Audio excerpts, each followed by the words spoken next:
Welcome to Humanitarian and Development Conversations.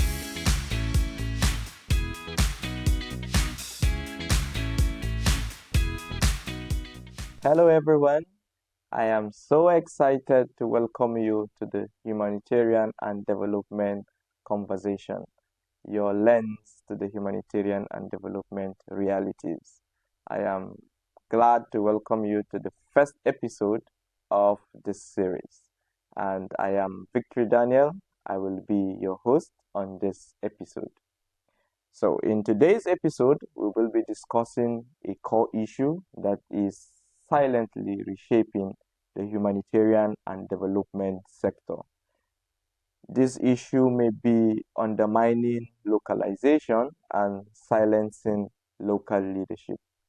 Our guest speaker for this episode calls it the shadow shaping epidemic. Today, we will be exploring what shadow shaping means, its consequences, current practices, and proposed mitigation. This conversation promises to be insightful and engaging. So, don't move an inch, stay with us till the very end. I am excited to introduce our guest today. He has a long CV, and I will just give you a brief bio about him. I would like you to join me welcome Ali Al-Muqdad. Hi Ali, you are welcome to the Humanitarian and Development Conversation series. I am delighted to have you as our very first guest speaker, and thank you for accepting to be part of this. You're welcome, Ali. Thank you so much, Victory, and congratulations on launching this podcast. I really Thank think you. we need more platforms like this. Mm, We need those spaces where we can speak, reflect, and share real stories, and speak the language of the communities we serve, not only the language of reports and proposals and long yes, firms, sir. but the language of the people that we serve. So thank you so much for this invitation. Thank you so much, sir, for coming. And yes, we speak the language of the people we serve.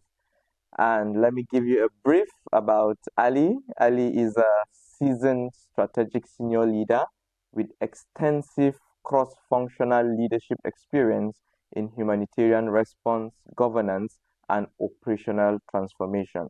Over the past years, he has led large-scale humanitarian and development programs across the Middle East, Africa, and Asia, working in some of the world's most complex crisis environments. Wow, not easy to work in those very complex environments.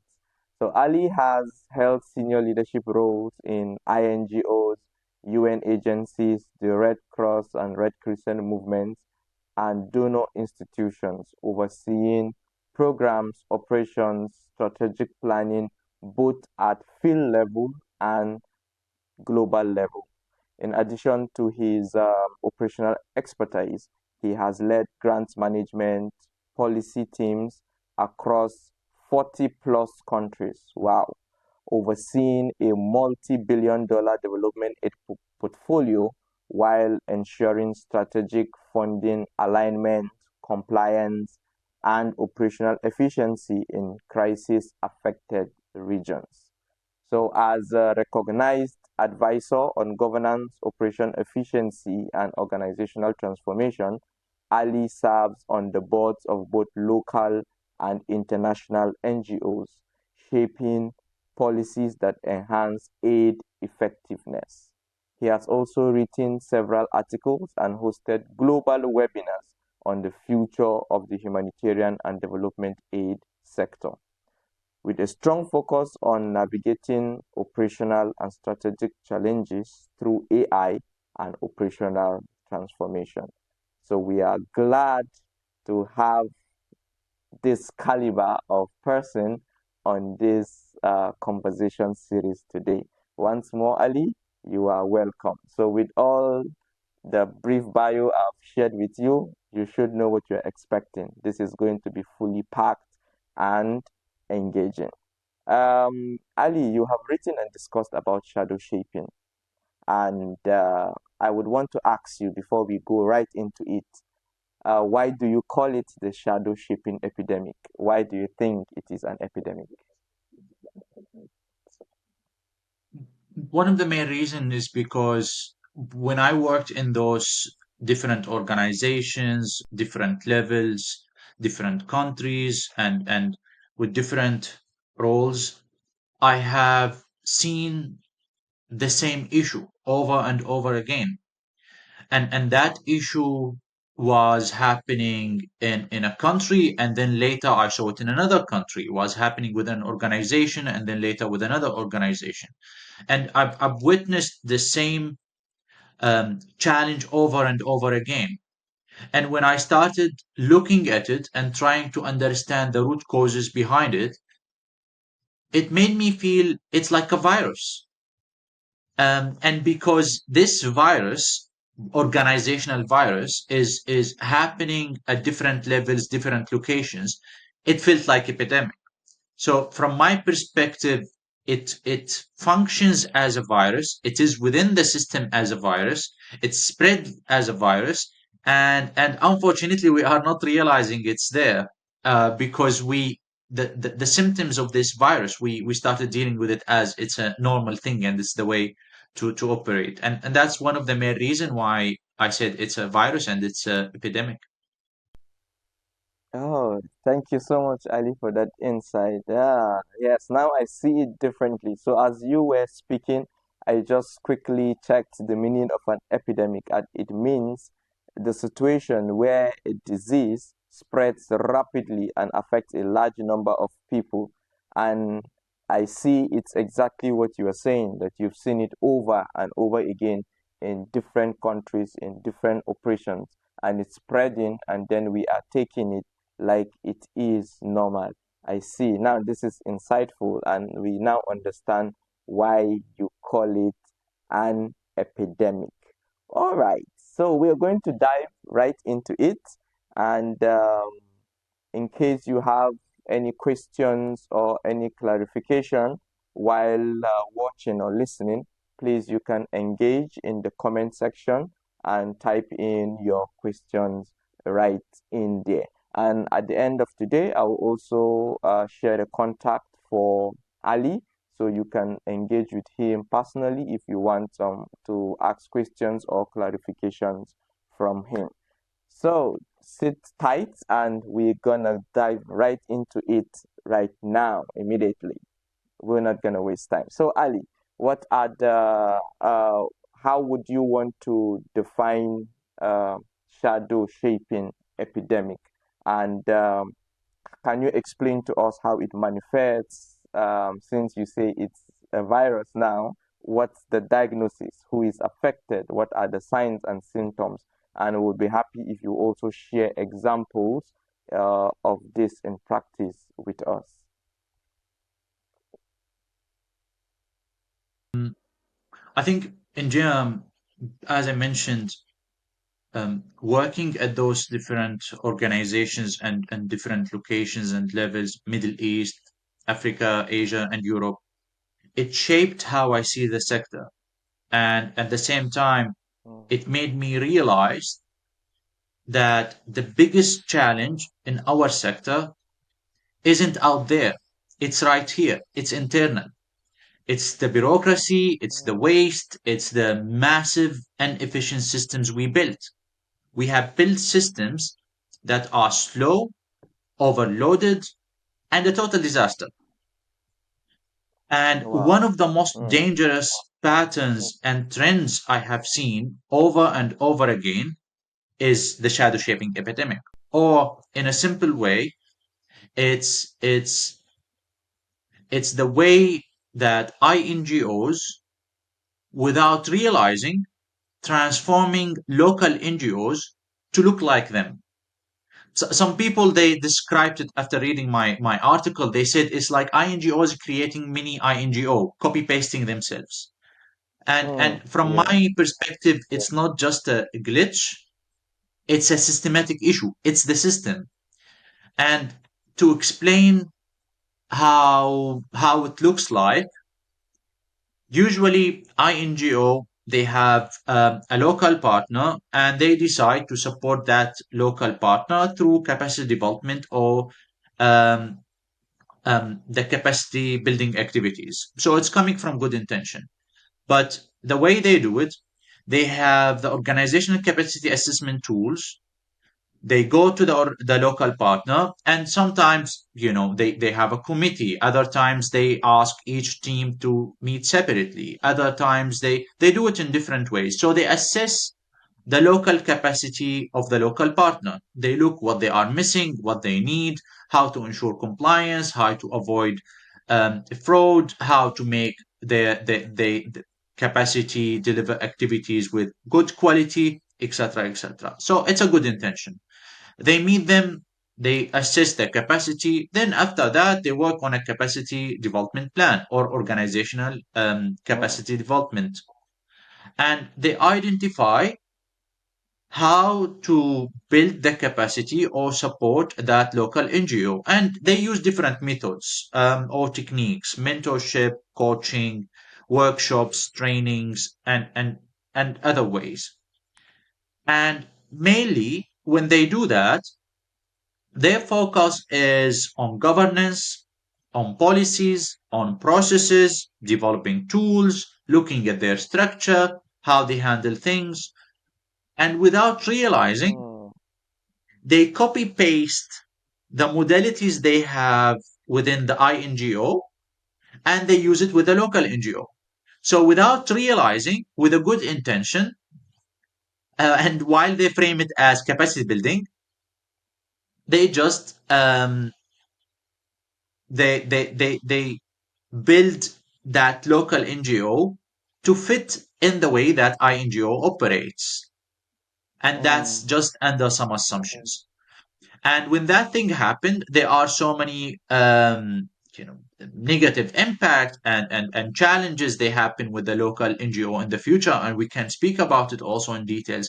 But that's how it happened. It's a good intention coming from international organization. They want to support a local organization when they are giving them that grant and they want to work together, but without realizing, mm. they just do that. They copy paste what they have in their systems, and they create that mini INGO.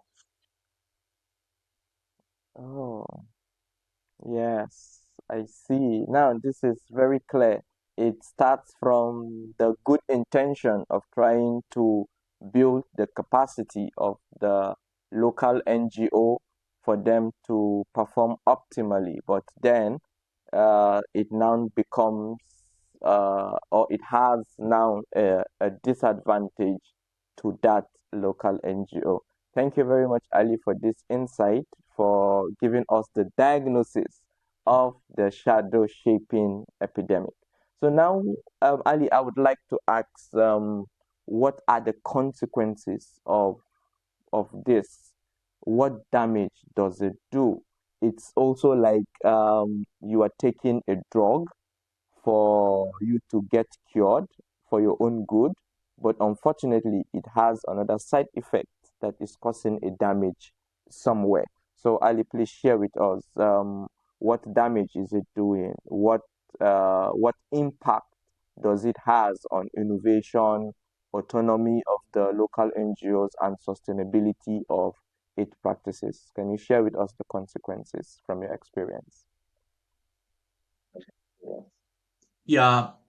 So to not just highlight them, let me tell you one of the examples I have seen.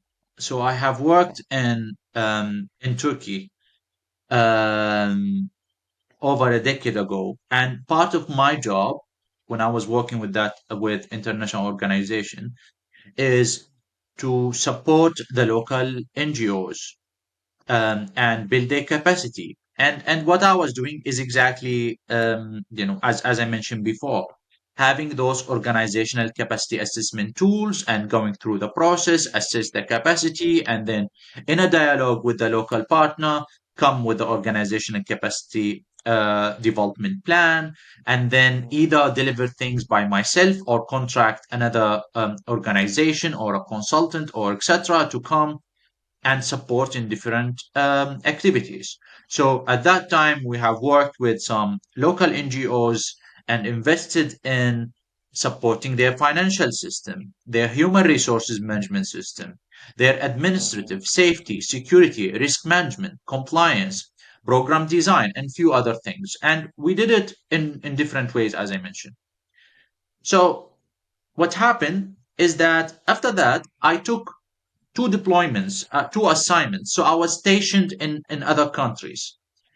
I Mm-hmm. left for around 2 years and a half. I came back to Turkey again.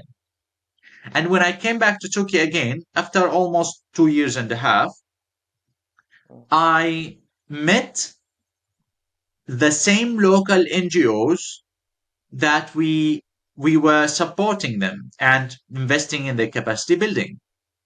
And what happened is that local NGOs, they were when were delivering the activities in the beginning, they were, small, fast, efficient, community-centered, voluntary-based. So now, after all those activities that I did and my team did, and then the organization that I was working with did, and other partners did to those local NGOs, after 2 years and a half, those local NGOs, they said we are not local anymore. We are international. They started operating in different countries, trying to Mm-hmm. survive the financial limitations that they had and the struggles that they had. And for me, even to look how it takes them to take a decision or to operate in a location or all that, they needed all those different layers of approvals. And the ways they were innovative and they were trying to go outside the box in their programming, they started doing and speaking the language of the interagency standing committee, the INGOs, and went from exploring best ways to support the local community into exploring best ways to meet the international standards. And they built Mm-hmm. systems and processes to overcome any compliance issues or prevent any risks and from policy and process perspective and all that. So what I'm trying to say here is that what I have realized, and this is just one example, I've seen that so many times. The same organizations that I have collaborated with, they had the strength of speed, innovation, and voluntary based models, and all those different type of strength. After all the capacity development that they received from the international NGOs, and after all the different activities they received, and the way they grew to become just another copy of another INGO. They copied that model. Mm-hmm. And Mm-hmm. what one of the key things that I want to highlight here is that from a local NGO perspective or a local leader perspective, and I have worked with local NGOs and I am a local leader, one of the things that you see when you start receiving those activities, you get excited because those international partners, they are investing in you. They are investing in your organization. They are Yeah. helping you to have a stronger system. But with time, you will start seeing the impact. And this is serious because it comes over time. You will not feel it immediately. It comes with time. And one of the first and key things that happens with this negative impact is that your innovation suffers. Those local organizations, they start operating and designing their programs in a way that matches the international NGOs or in a way that it will help them to get the Mm. funding or get the grants. So they Yeah. kind of stop experimenting and exploring because also they are too busy copy pasting the donor or the international organization language and Mm. models. This is Mm-hmm. one. Now the second one, they lose the speed because the thing is that Mm. while investing in their capacity building, we come with so many things for eyes to check a document. You need to have different layers of approvals. You need to have technical and you need to have managerial. And then that local NGO that used to make super fast decisions, they lose that speed because now they have so many different um, communication chains and channels and different approval layers that is also coming with templates, SOPs, TORs, etc., etc., etc. So now they have a managerial team, they have a technical team, they have a specialist, coordinator, manager, director, Mm-hmm. senior manager, etc., etc., etc. So that thing about taking Yeah. super fast decisions goes through all those different channels. Now, one of the key issues or another impact, and right now we are seeing it in so many different countries, that those local NGOs, because with the systems and the process that they took from the INGOs, they are at risk of sustaining their activities and their presence because they are in a cycle. The donor gives Mm, the mm-hmm. INGO, the INGO gives the local NGO implements. The challenge now, when the donor cut the funding, Mm-hmm. INGO also cut the funding, and now local NGO, they are not able to deliver the same way. And because those local NGOs, they built Mm-hmm. a massive system to match the needs of the INGO requirements, and that system is very difficult to maintain. The operational cost is so high. They need also overhead. And the conversation became how can we support local NGO overhead instead of we must work with local NGOs and give them the space to operate in the way they it fits their context and their work and all that.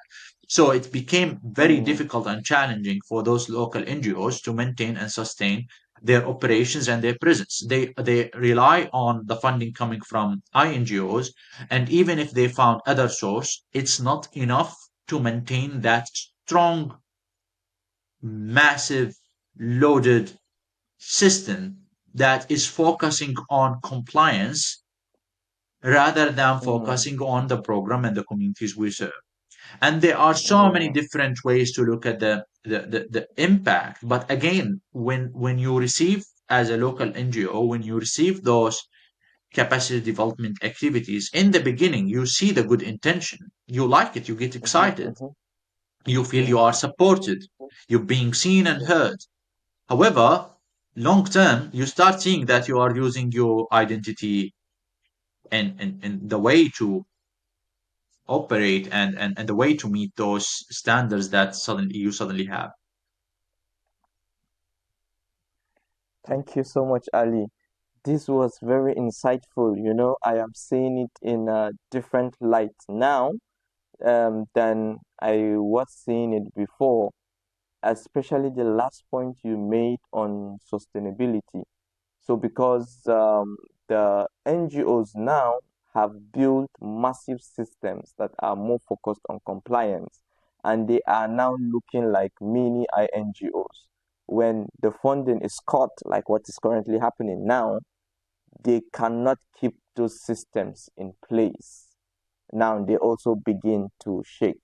And you talking about losing the unique identity, especially the speed to respond to emergency issues quickly, and then responding to the key needs of the local community. This was very insightful. Thank you so much, Ali, for this. I know that a lot of humanitarian and development professionals and managers and strategists are watching and listening to you. And I think this is going to spur uh, their minds to think more and begin to address this issue. So, this leads us to the next conversation on how do we address this? What is the treatment plan? What is the mitigation? How can the NGOs, push back? Some NGOs will tell you that if we don't conform or comply to the requirements of the INGOs or the donors, we are not going to get funding. So, how do they push back and see that they can mitigate this issue? And how can also donors uh, be open to mitigate this?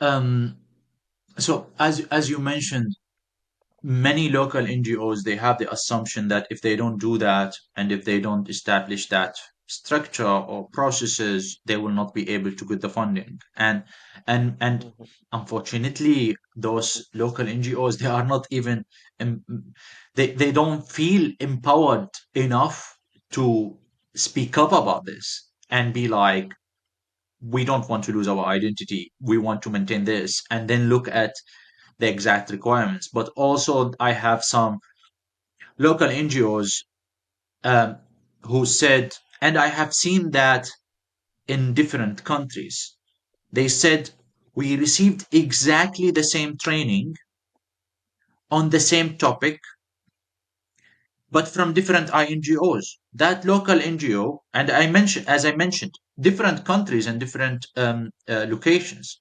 Local mhm, NGO receiving the same training from different international partners because they have this sub-grant agreement with different INGO, and each INGO mhm, coming with the assumption you need this training on this topic. So the same they mhm, got trained on the same topic over and over again. Or some local NGOs saying, okay, now I have a technical team, I have a managerial team as it was requested or as it was mentioned as a good practice or best practice. I don't even know mhm, how to separate the tasks.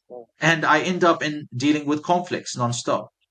Others, they come saying, now I have several layers of a director, operations director, program director, field coordinator, area manager, mobile team leader, etc., etc. The roles, they are overlapping. They are saying, I'm trying to have that strong structure, but it's not working for me. And there are so many things. mhm, But I just wanted to mention some examples that you could hear from those local NGOs. So to go back a bit, action mode. How do we treat this? Do we deal with this?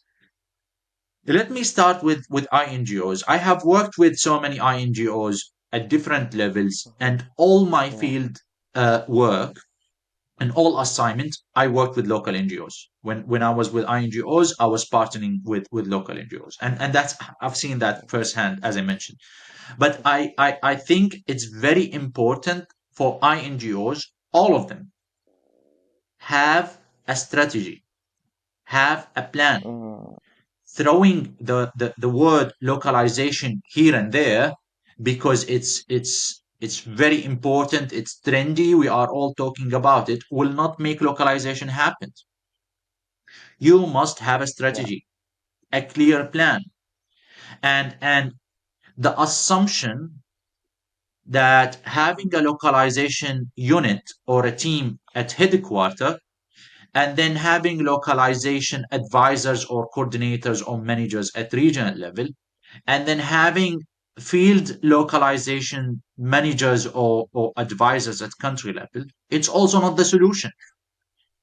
So the assumption of putting it part of a strategy or a way of doing it and having those different teams in different places to push it forward is not the way.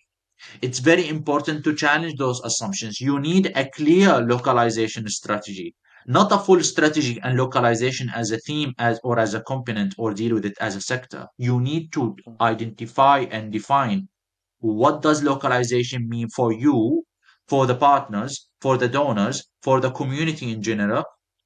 mhm, Have a plan and think about it as the core, not supplementing it with advisor or a team or a unit. This is number one. Number two, also for INGOs, first principle thinking. mhm, Go back to the basics, challenge the assumptions. We have built system within INGOs and local NGOs and the humanitarian sector in general, all of us, United Nations agencies, Red Cross, Red Crescent movement, international and local non-profit organizations and NGOs, donors, we have built a sector based on assumptions over assumptions over assumptions. We need to go back to the first principle thinking. We need to go back to the principles. We need to question many of the requirements that we have put for ourselves and they are slowing us down. So for those INGOs, you need to look at your organizational capacity assessment tools or due diligence process or the way you are doing this capacity building and the other things, but with a first principle thinking way. Go back to the why you are doing it. What do you want to achieve from it? What's the impact that you are hoping for? And question the different assumptions that you already have. This is number two when it comes to the tools and the processes and the way INGOs deal with that. Now, it's very important that for us and those who are working with INGOs to stop treating capacity building as a factory and dealing this as a business, and don't come with a blueprint and say this is what, how we are going. Start listening to those local leaders and partners and the community that we are working for. So stop coming with your own international standards of doing it this way or that way. Start listening, share power, resources, and and to be honest, maybe start thinking about how do you define partnership? What does it mean? Are they implementing partners or partners? Or looking at that. This is INGOs. Now, when I think about donors, we as a community in general, yeah, we rely on donors, especially institutional donors. But also we have to remember that the donors, they also have inefficient systems. They also build so many things based on assumptions. And they sometimes we put our own requirements, not really the donor requirements. And sometimes we misunderstand the donor's language. So I think it's very important to exactly understand the donor requirements. And sometimes it's fine to challenge them because donors have to change their rules. And instead of asking, you know, the donor should be asking different questions instead of saying, can these local partners meet our standards? Maybe they should ask, are our standards preventing them from leading and from doing the actual work? So I think we have to have a dialogue with those donors, and donors, they have to reassess their rules and also cut part of their inefficiencies. Um, Now to go to local NGOs, and to be honest, I really don't like the term NGOs. I don't like. I think it's outdated way to call NGOs. It's not relevant, and I think saying INGO and local NGO is not. I don't know. I just don't like calling it NGO, but it's the term that we all use. So I'm going with the flow on this so that people really understand. But I hope we stop saying NGOs in general. I think for from local NGO perspective, question requirements, question assumptions, read the contract. This is number one, because there are so many times INGO, they create new requirements for local NGOs, and they come with additional things like reporting and additional layers of approvals, and sometimes INGOs, they micromanage local NGOs. But my advice to local NGO, read the contract, question requirements, question assumptions. You have to speak up because that's how we are going to cut this cycle. Yes, I said INGOs, there's something to do from their side, the donors, etc. But as a local NGO, you have to speak up. You have to question those requirements and those assumptions and read the contract, um, and have that dialogue. Now, I think that one of the key things that local NGOs, they should also think about and explore, go back to the first principles thinking also. Go back to the basics. Why you are doing this? Why you are operating this way? Why do you need an INGO? And think about those different things. Go back to the basics and just like drop all the assumptions and build things up. And one of the key things that I highly recommend to local NGOs, and I always say this to all those local NGOs leaders that I'm advising, or the organizations that I'm sitting on the boards and the directors of some local NGOs in Middle East, Asia, and Africa, I tell them, zero-based budgeting. Don't copy paste the previous budget that you have. Don't look at how the INGO budget did employees and take it. Zero-based budget. You go back as you build it from zero. You identify your costs based on exactly what you want to do, not just keep building on what you did last time when it comes to budgeting. Zero-based budget. You start from zero, from scratch, and you build it up. And that's the way not only to do our budgets, but also to do our programming. Why to do the programs in that way? Build your programs from zero up, and also explore different ways to go outside the cycle of relying on the INGOs. One of the ways could be look at hypermodels. It's fine to explore ways to generate revenue. It's fine to explore new ways of partnerships. Not only humanitarian actors, go to private sector. It's fine to change some of the activities that you are doing and go from implementing something to working at policy level, advocacy level. It's totally fine to look at how you build different type of partnerships and how you look at different ways of operating and explore different hybrid models that could meet your need and the communities that you are serving. And additional thing I want to mention here, it's for um, local NGOs to also feel confident and say, we are not subcontractors. We are not extension of someone else's mission. Think outside the box. Think outside the classic funding model. Explore different modalities. Join operations and programs. Reach out to your local experts. In every single country where there is a non-profit organization, grassroots one, there are also experts within that country and within that community. Reach out to them, ask for them to volunteer their time with their expert advice. And there are so many like you and me. We started from local level. We were national staff. We worked with local NGOs, and then we went into global and international level. And for sure, it's part of our social responsibility to support our communities and those local NGOs in our countries that they need support. So, of course, the local NGOs should also reach to those different experts and different people. But in general, the local leaders and the local NGOs and those different civil society organizations, they must reclaim their narrative, their voice, their leadership, and connect with others. Don't wait other organization to connect you with other partners. You must reach out and you claim your seat on the table. Thank you so much, Ali, for this insightful mitigation strategies and solutions that you gave.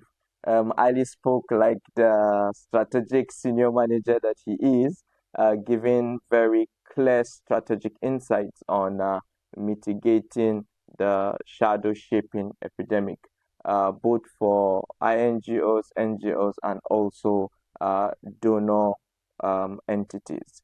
So please, for those watching and listening, please like this episode, subscribe to the YouTube channel so that you can easily access all the episodes of the Humanitarian and Development Conversation series and other relevant videos. If you have any questions or clarification, or there's a topic you would want us to discuss on this platform, you can send an email to me on the email on your screen, podcast with Dr. Nansel at gmail.com. And if you have questions for Ali or you want to engage personally with Ali, you can engage with him on his LinkedIn address, which is on the screen, Ali Al Muqdad. Finally, Ali, before we go, it's time to go. But before we go, it's been insightful and engaging with you. Any final words or conclusion from your side, Ali? Any call to action for those viewing and listening? Again, thank you so much for the invitation and for this super interesting conversation. I think we can talk about this for ages. And Mm, I'm really happy that we are starting slowly, but it's a good start. I believe that passion is powerful and is important, but passion alone is not enough. We need intention, we need strategy, we need efficiency, we need optimization.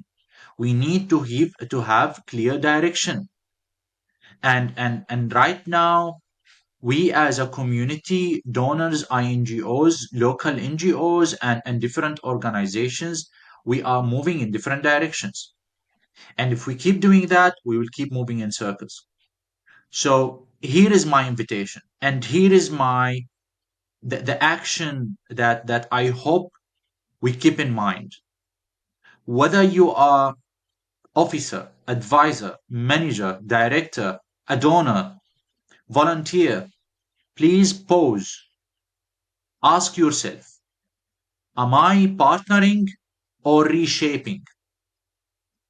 Am I amplifying and echoing local leadership or rewriting things to fit my comfort zone? Am I building decisions based on assumptions or based on facts?